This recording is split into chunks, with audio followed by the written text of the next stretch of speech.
Здравствуйте. My name is Slaven PIKIJA. And thank you for having me here. I'm excited to be in this lovely city of Almaty, Kazakhstan. Some few words about me. I'm working 20 years in the field of neurology, last 15 years in the field of stroke neurology. Currently, I'm in charge of the stroke unit, the one of the biggest in Austria. I'm in charge of 14 stroke beds. This is one acute station, and we have capacity of 1 day turnaround of 7 patients per day. So we are having 7 patients, and we can treat all of them with modern therapy. Like I say, my peak performance was in 1 day 5 thrombolyses and 2 interventions in 24 hours. So we can say we are high through output center.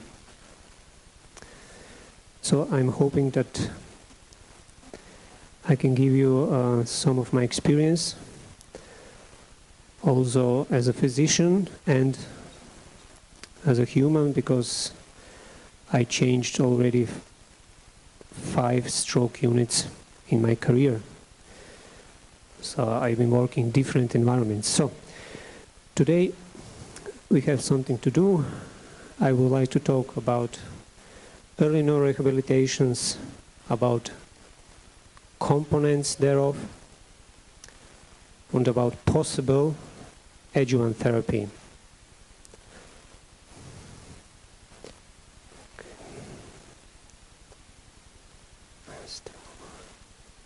So Austria, this is my clinic. It's pretty gross, a bit big. We are having catchment area of 800,000 people.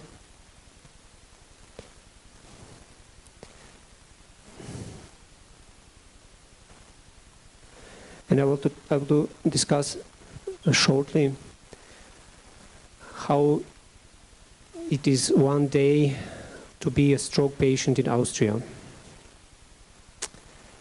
So all starts with one call from physician on the field.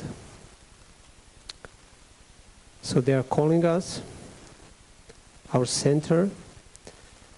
They are giving us vital informations and mode of transport. So we are having average 4 helicopter transport per day. This is mainly cerebrovascular patients. Others are coming with ambulance. This is due to geographical constraints of our country. So before patient comes, he or she can be fully admitted to hospital system. And we have no administrative delay. The patient is transferred directly to the emergency unit, and we are capable of average time 5 minutes for blood withdrawal, ECG, blood glucose, and coagulation test. So I'm having vital parameters with on-spot laboratory in 10 minutes. So after these 10 minutes, we are going to CT suite with the patient, and we are mixing the drug RTPA, Actilyse. We are mixing the drug when there is no blood in the CT, we are giving RTPA intravenously. Afterwards, angiography is done. When patients had vessel occlusion, then it is from CT suit directly transferred to the angio suit. And mostly procedure thrombectomy is done under general anesthesia. So afterwards, patient come to intensive stroke unit. This is also my workplace, where we are having multimodal possibilities of monitoring and also early rehabilitation. So this is my stroke ward. This is my intensive care unit. And this is the room where we are doing sometimes thrombolysis also. After thrombolysis or intervention, patient undergoes almost immediately multimodal rehabilitations. So we are lucky to have all modes of rehabilitation in our clinic. So we are having ergotherapy. So this is with the hands. You are doing rehabilitation of hands. We have physiotherapy and speech therapy. So these three modes of rehabilitations are administered almost immediately upon arrival. It's interesting to know that we can give rehabilitation 7 days a week. So rehabilitation specialists are having on-call duty also. So then there is no gap.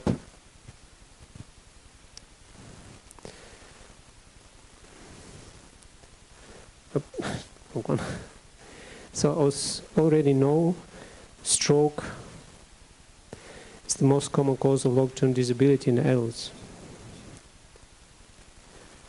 And most importantly, almost the second one, 40% to be exactly, will be left with moderate to severe impairment.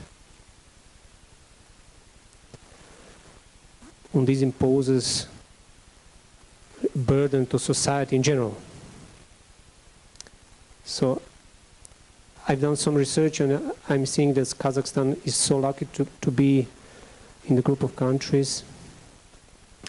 It knows so many geriatric patients. You are one young country with young population. But the majority of the world is not so. And this demographic picture will change. So we should, as health policy makers, we should be prepared for the demographic shift. And we should plan strategic for future.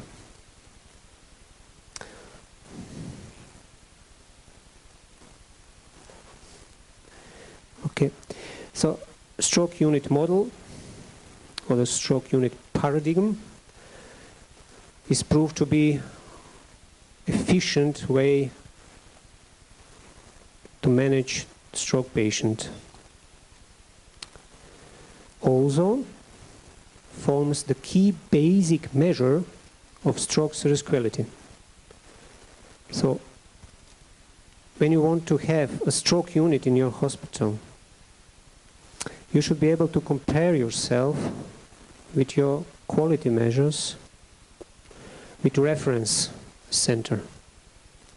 And this is the key point. You should always adjust yourself to the reference center. And what are the key messages here?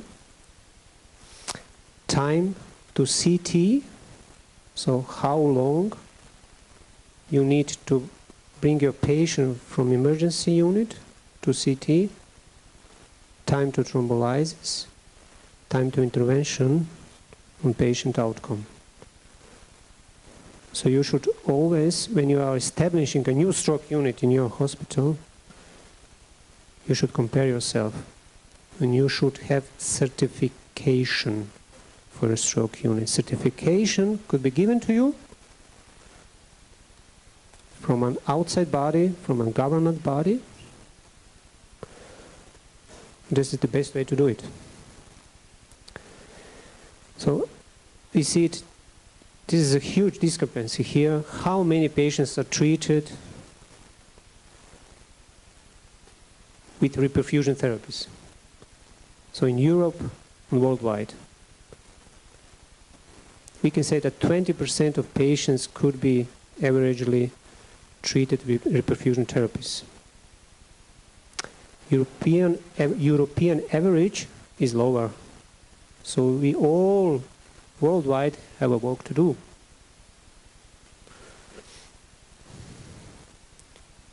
I have to do both ways. So we are also lucky to have automated monitoring. So when nurses in my unit are sitting, there is one large monitor, and each of these 14 patients had vital parameters constantly recorded. Blood pressure, heart rate, and oxygenation. And I'm so lucky that I can review the last 48 hours of ECG recording. And I can tell you that this possibility is a game changer. Because after each visit, each day, my group and I, we are going to this monitor, we are reviewing ECGs from each patient, and we can detect de novo atrial fibrillation really, really often.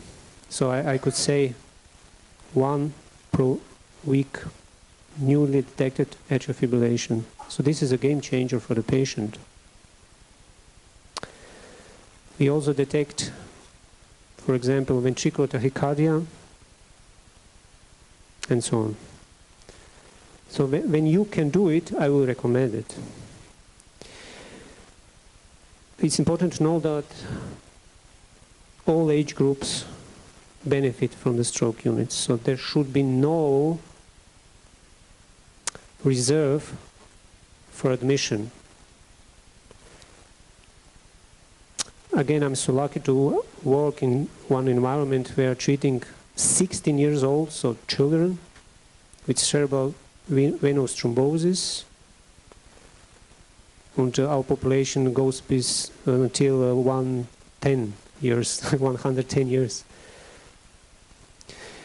And what is important to know, TEAs should probably, all of them should probably be also treated on stroke unit. This is now the good time to talk about days in hospital, days on the unit.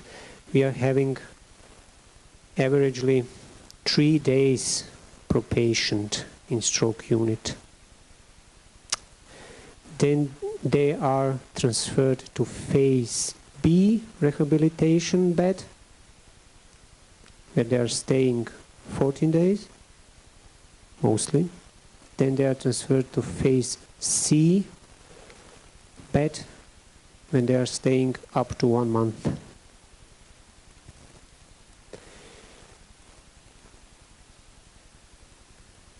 Let's go.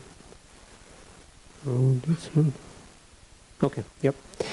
So this is one suite on room where ergotherapy is administered to the patients. I'm not sure if you can appreciate it, but they have a multitude of options to train the fine motoric of the hand. Occupational therapists are coming to the patient also, to the bed. They're assessing with standardized questionnaire the function of the upper extremity. Peg hole test, for example, you know, peg hole test. Okay. Then they are producing one structured report. We're all discussing it one day in the week together to set the goals, to adjust the goals, rehabilitation goals. So we are administering in my unit early rehabilitation. Okay, this is our standard. But as already you may know, there is one award study recently published that spoke against ultra early mobilization. So we should know mobilization sometimes had nothing to do with rehabilitation. So I will not change my my work only upon these Award study results. You should know that Award study had many critic points also. I'm not sure if you're familiar, but there were only 6% patients screened in the Award study that were actually included in the study. So I will recommend ultra early rehabilitation, but not necessarily mobilization. And I will recommend mobilization in first 24 hours, not for the patient with bleeding, intracerebral bleeding, or severe stroke. Okay. Good. Okay. So also, as you already know, multidisciplinarity is the key of the recovery. So human being, we can say, is also multidisciplinary. So they are having speech, we are having speech, they are having motor functions. So how can we promote this? So we could first set realistic goals. What can be achieved? Then we can go one step after the other. And really important, adjust the rehabilitation during the process. And feedback between neurologist, physiotherapist, occupational therapist, or speech therapist is really important. Again, I'm so lucky to work in such an environment that had something like this. This is Locomat, so name. All of the body can be put in one constraint and they can walk together with the machine. So, okay. So, which stakeholders we have? So, neurologists, psychiatrists, really important in my unit also. Rehabilitation nurses, physical occupational therapy, speech language, and so on. I will emphasize this one. I'm not sure whether you are having structured swallowing test in your units. Speech therapists can help you with this, because I'm aware of the many studies that showed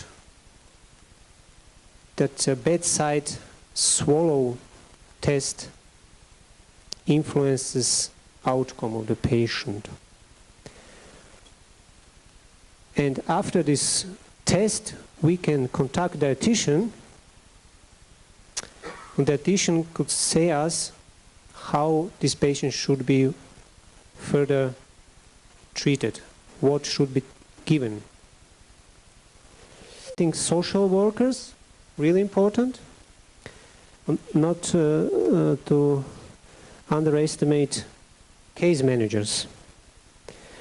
I do not know whether you are having this case managing in your environment, but it is really important to have one because of geriatric comorbidity. So ultimate goal, as I said it, is really important and aim to improve function by allowing stroke survivors to operate as independently as possible. Okay. So comorbidity. This is the theme that we are assessing each day on our unit. We are having special protocols for decubitus management, for skin sores.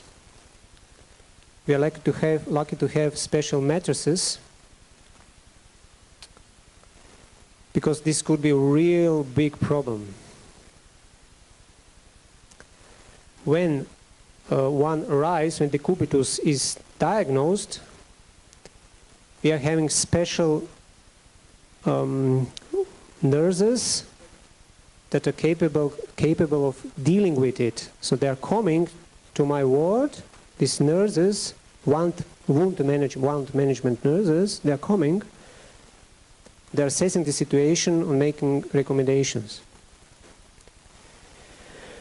Contractures, really big problem. Shoulder contractures also. And as we may good know, use of full ankle arthrosis is recommended in this setting. Okay, so one question to audience. Do you know what this is? So this is one piece of equipment in my intensive stroke unit. So in ICU, neurological intensive stroke unit. So and it is on the top. When we can, on this piece of equipment, we can hang one, how should we say, on chair. We can lift patient from the bed to the bath. So when I first saw it, I was there's really something special, I could say. So why is this so important? Because we have, when we see it, and patients are dying from pulmonary embolism. They are dying on my unit, and they are dying everywhere. How we can manage it? In my unit, I think all patients, virtually all patients, are given enoxaparin or dalteparin. I mean all patients, with bleeding also.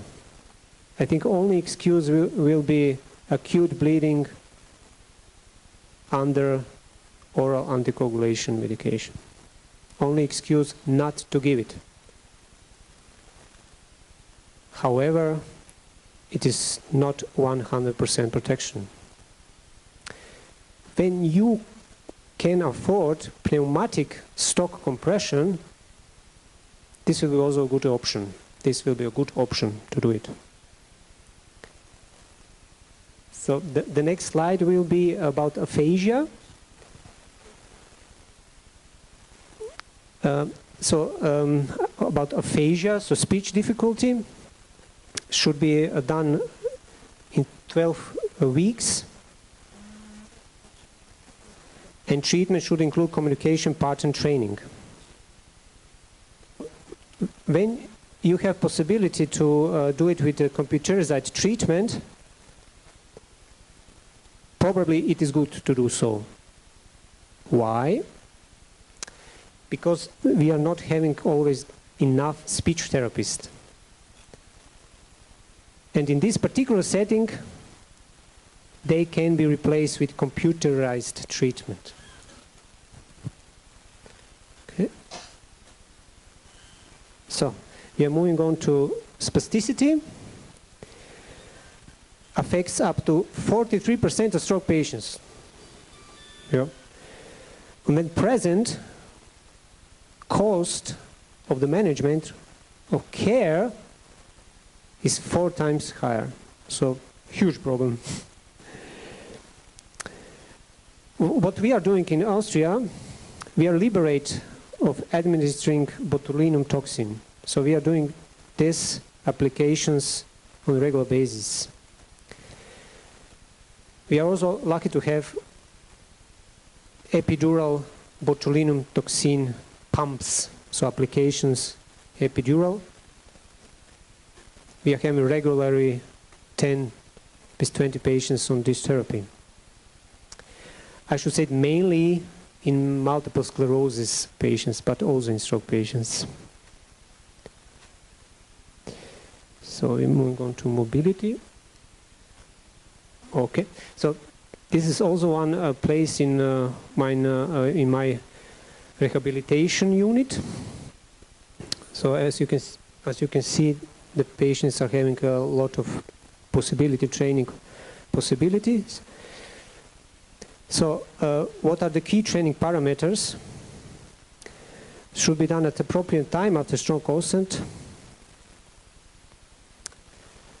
Should include treadmill, circuit training, and sometimes electromechanics assisted training. So this is really a super thema. You already saw this Locomat, okay? When you can afford it, this is really for patients one big thing to do. So, okay, so upper extremity activity, we can say it is encountered in majority of stroke patients. And because of this, they are losing activities of daily living.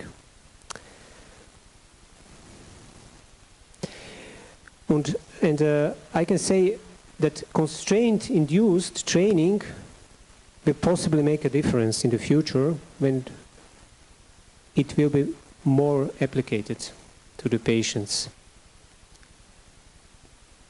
It is already shown that constraint-induced training make a difference. Robotic therapy, on the other side, is this moment experimental, but with big potential. So we are coming slowly to additional pharmacological interventions. I will go quickly through it.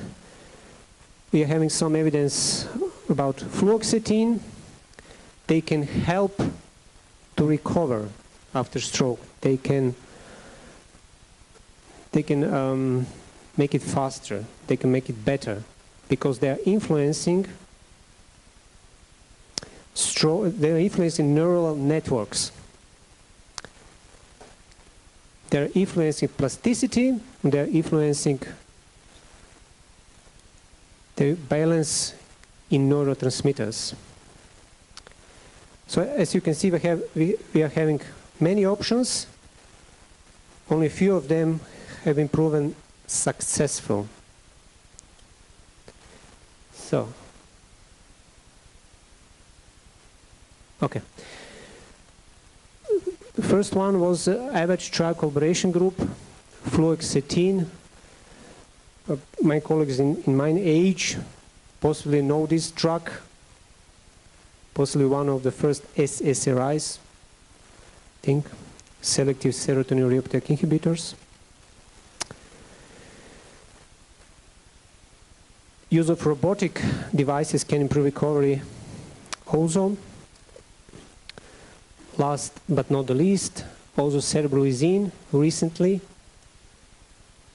2015 stroke publication, multi-center study, significantly improves motor function during early rehabilitation after stroke. So we can say we have options. So we have rehabilitation specialists and we have pharmacological options also.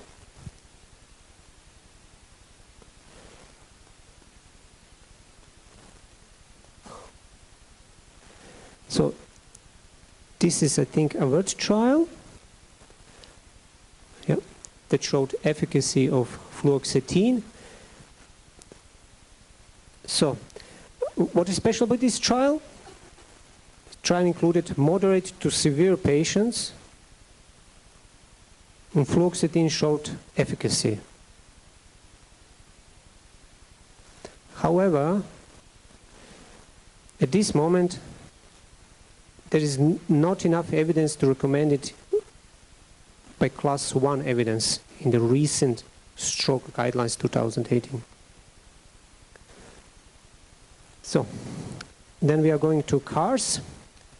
This was phase 2 trial, 208 patients, 3 lands. So in this dosage, 30 milliliters per day, I'm using it regularly at my unit also. So patients are coming after treatment, after acute treatment, from CT, from lysis, from thrombolysis, and they're giving cerebrolizine 30 milliliters up to 21 days intravenously. Our experience is terrific. It's really good. No safe concerns with cerebrolizine up to date. We are using it, I think, in my unit 30 years already. Okay. So Muresanu, the author of the paper, used ARAT tool to show that cerebrolizine brought the change to the patient in a positive way. We can see 24 points change, better change compared to placebo.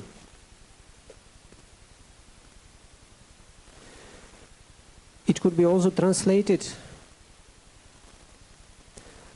to this score, and we are seeing it constantly from day 14 to day 90, constant improvement, already beginning at 2 weeks. Okay. This could be also translated to the most popular outcome scale today, modified ranking scale. Well, we can see the cerebrolizine had a much larger proportion of patients in score 0 and score 1. When we are coming to the end of presentations, key points, take-home messages. You should do it when you do it, no rehabilitation, you should do it already on the stroke unit. When you have capacity, personal capacity, personnel, then that should be done in multidisciplinary team. However, this is not the only option that we have in neurorehabilitation. We could also use pharmacologicals such as fluoxetine or cerebrolizine. So thank you. I will take the questions. Thank you.